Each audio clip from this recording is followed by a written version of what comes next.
আমাদের প্রান্তিক পর্যায়ের গ্রামাঞ্চলের বাবা মাদের মধ্যে কিন্তু এই উষ্মা নেই, এই অভিযোগ খুব কম। যে বিশেষ করে আমাদের শহুরে অভিভাবকরা যে আমার সন্তান কেন এই বিষয়টি শিখবে, এটা তার ইলেকট্রিশিয়ানের ট্রেডের সাথে সে দেখে বা শিখে সেখানে কি অর্জন করবে, তাকে তো আমি বিজ্ঞানী বানাতে চাই। কিন্তু আমারও সেই উপলব্ধি থাকতে হবে যে পৃথিবী বিখ্যাত বিজ্ঞানীরা কিন্তু অনেকেই গতানুগতিক শিক্ষায় ভালো ফলাফলকারী ছাত্র ছিলেন না। তারা জীবন থেকে শিক্ষা নিয়ে তারা তার চিন্তার গভীরতার মাধ্যমে সেই জ্ঞানকে প্রায়োগিক দিক থেকে বিবেচনা করে কিন্তু তারা বিজ্ঞানী হয়েছেন।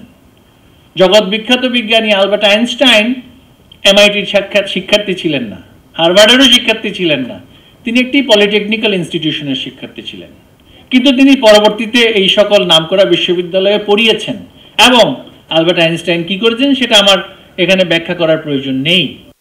অনুরূপভাবে বিশ্বকবি রবীন্দ্রনাথ ঠাকুর তিনি কিন্তু প্রাতিষ্ঠানিক শিক্ষার মধ্যেই নিজেকে আবদ্ধ করে রাখলে হয়তোবা তার পক্ষে সাহিত্য নিয়ে যে চিন্তা, সঙ্গীত নিয়ে চিন্তা, কাব্য, বিশ্বমানের থার্মিক্স রড সালাম স্টিল থার্মিক্স, দেশের একমাত্র থার্মিক্স রড, এবং এই যে তা বিশ্বকবি হয়ে ওঠা হয়তোবা সম্ভব হতো না। একইভাবে আমাদের জাতীয় কবি কাজী নজরুল ইসলাম জীবনের অনেক কঠিন অধ্যায়ের মধ্যে দিয়ে তাকে পাড়ি দিতে হয়েছে বলেই বিদ্রোহী কবি হয়েছিলেন, সাম্যের কথা বলেছিলেন। শান্তির মধ্যে থাকলে, সমৃদ্ধির মধ্যে থাকলে সাম্যের বিদ্রোহী কবি হতে পারতেন না।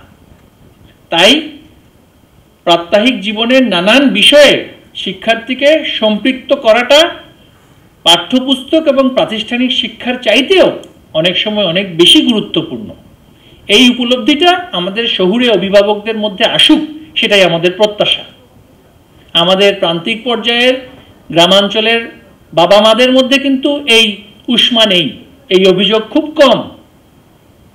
তার সন্তান ধান কাটার সময়টাতে তাকে সহযোগিতা করছে, সহযোগিতাকালীন অবস্থায় তার কি এই যে ধানের যে হিসাব, মেজারমেন্ট সে যে শিখছে, সেটা তার বিদ্যালয়ের শিক্ষার সাথে সংযুক্ত হলেই কিন্তু সে অনেক খুশি হয়, কারণ তার প্রাত্যহিক জীবনের সাথে একটা সংযুক্তি থাকে। কিন্তু সেটাকে যদি আমি একেবারে নেগেট করে দেই, সেটাকে যদি প্রত্যাখ্যান করি, শিক্ষাকে শুধুমাত্র অভিজাত মানসিকতা সৃষ্টির জন্য যদি একটা প্রক্রিয়া হিসেবে দেখি যে সবাই লেখাপড়া করে যে গাড়ি ঘোড়া চড়ে, সে গাড়ি ঘোড়া চড়াই কিন্তু সমাজের সকলের যদি লক্ষ্য হয়, সমাজের সকলের লক্ষ্য যদি হয় গাড়ি ঘোড়াই চড়া, তাহলে গাড়ি প্রস্তুত আর হবে না, ঘোড়ারও প্রতিপালন আর হবে না। সুতরাং আমাদের এভাবেই চিন্তা করতে হবে যে একটা হাসপাতাল, বাবা মা যদি শুধু শহুরে বাবা মা শুধু আমাকে ডাক্তারই বানাতে চায়, একজন হাসপাতালে কয়জন ডাক্তার থাকে আর কয়জন অন্যান্য পেশার মানুষ থাকে, সেইটাও কিন্তু শিক্ষা প্রক্রিয়ার জানার এবং শেখার একটা গুরুত্বপূর্ণ অংশ। একটা হাসপাতালে অ্যাম্বুলেন্সের ড্রাইভার না থাকলে সেই হাসপাতাল পরিপূর্ণতা পায় না, নার্স না থাকলে, ইলেকট্রিশিয়ান না থাকলে, পেইন্টার না থাকলে, ক্লিনার না থাকলে, হেলথ টেকনোলজিস্ট না থাকলে সেটা কোনো হাসপাতালই হবে না। শুধু ডাক্তার দিয়ে হাসপাতাল হয় না। সমাজ শুধুমাত্র উচ্চ পদের, অভিজাত পদের বা প্রশাসনিক পদ দ্বারা সমাজ পরিচালিত করা সম্ভব নয়। তাই আমাদের শিক্ষার মধ্যে সেই রূপান্তরের কাজটা হচ্ছে। বিশেষায়িত জ্ঞান উচ্চ শিক্ষার পর্যায়ে গিয়ে অবশ্যই দেওয়া হবে, কিন্তু এখন আমরা যেই পদ্ধতিটা দীর্ঘদিন ধরে পরিচালিত হয়ে আসছিল, বিশেষায়িত জ্ঞান বিদ্যালয়ে আমরা দিতে চাচ্ছি আর উচ্চশিক্ষায় গিয়ে গতানুগতিক, এই অবস্থার অবশ্যই পরিবর্তন করতে হবে যে উচ্চশিক্ষায় আমি বিশেষায়িত জ্ঞান দিব।